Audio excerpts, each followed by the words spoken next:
People have been obsessing over the story of the Zodiac killer for half a century now. This unidentified person has been a subject of many discussions, controversies, and assumptions, and a fixture of popular culture. But at the end of the day, the truth is that no one knows for sure who is responsible for all the murders that happened during the time the Zodiac started writing his letters. By the way, this case has been described as the most famous unsolved murder case in American history, so I think it is fascinating to delve into this case.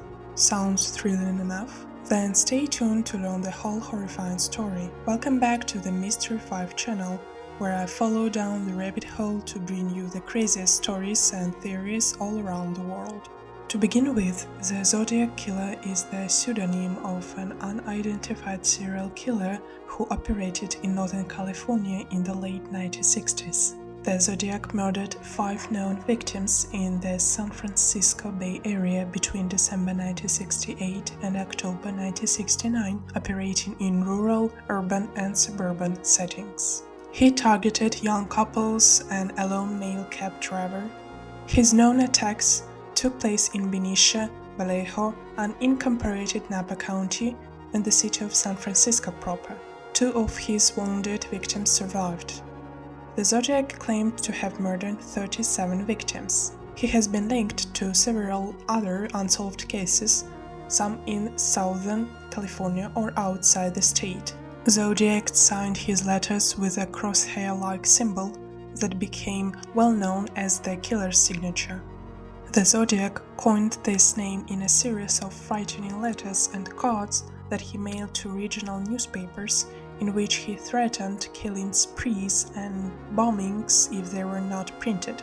Some of the letters included cryptograms, ciphers, in which the killer claimed that he was collecting his victims as slaves for their afterlife. He produced 4 ciphers in total, but some of them have remained unsolved to this day. The Zodiac stopped engaging in written communications in 1974.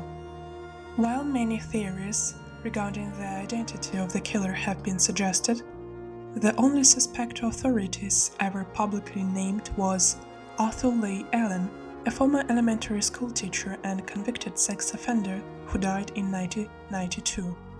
Well, let's stop going back and forth and start looking through all the confirmed murders so that we have a clear understanding of what is factual in this whole Zodiac killer mess. Although Zodiac himself in his letters claimed to have committed 37 murders, investigators agree on 7 confirmed assault victims, 5 of whom died and 2 survived.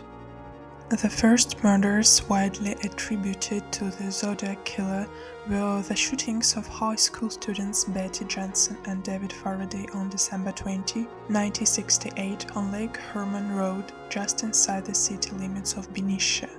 The couple were on their first date, so they drove out on Lake Herman Road, a popular area for young couples.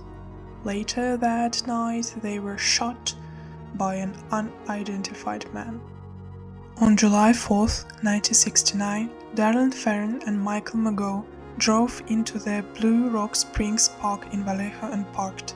It is only 4 miles or about 6 kilometers from the Lake Herman Road murder site.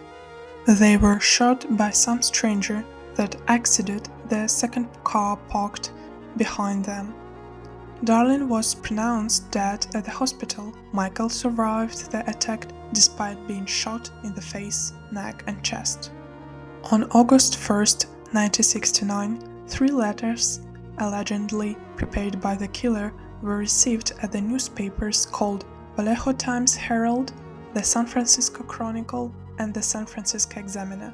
These nearly identical letters took credit for the shootings at Lake Herman Road and Blue Rock Springs.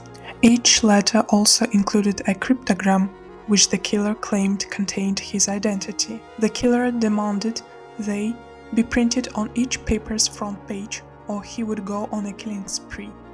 In it, Zodiac said that he was collecting slaves for his afterlife, and that he would not give away his identity because it would slow down his slave collection.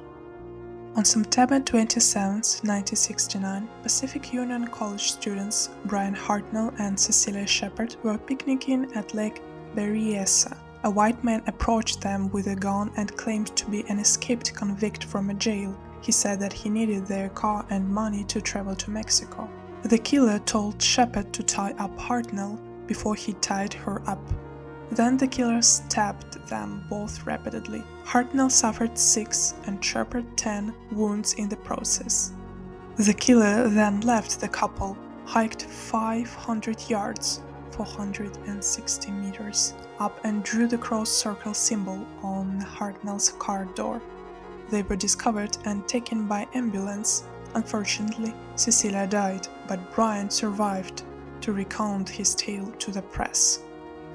2 weeks later, a white male passenger entered the cab driven by Paul Stein in San Francisco, requesting to be driven to Presidio Heights. Then the passenger shot Stein once in the head, took the driver's wallet and car keys, and tore away a section of his blood-stained shirt tail. Then the killer left the crime scene because of the police officer's mistakes. A search ensued, but no suspects were found. This way the last officially confirmed murder by the Zodiac killer. A couple of days later, the San Francisco Chronicle received a new letter from Zodiac that claimed credit for the killing and contained a torn section of Stein's bloody shirt to prove this fact. It also included a threat about killing school children on a school bus. Arthur Leigh Allen was mentioned by the police as a potential suspect based on circumstantial evidence. Allen had been interviewed by police from the early days of the Zodiac investigations and was the subject of several search warrants over a 20-year period. However, neither his DNA nor his handwriting matched any of the objects that the police department had under their investigation. Surprisingly, there were lots of similar circumstances between him and Zodiac. However, there was no real evidence that Allen was the Zodiac killer. A team of cold case investigators identified the Zodiac killer as Gary Francis Poste. The team claimed to have uncovered forensic evidence and photos from Poste's darkroom, and noted that scars on Poste's forehead matched those they said were described on the killer. But the FBI didn't find their claim to be truthful in any way. They thought the team only gathered circumstantial evidence with nothing new that could prove their theory. However, there are lots of other possible victims and suspects that could be involved in the Zodiac case, but they weren't confirmed, so we are left with only crumbs of information and can't be sure who the Zodiac killer is or how many innocent people have suffered because of his horrible violence. So, do you find this unsolved case scary? I'm curious what you guys have on your mind about these two suspects. Maybe you have your own theory of who the Zodiac is. Thanks for watching. Leave your opinions in the comments below.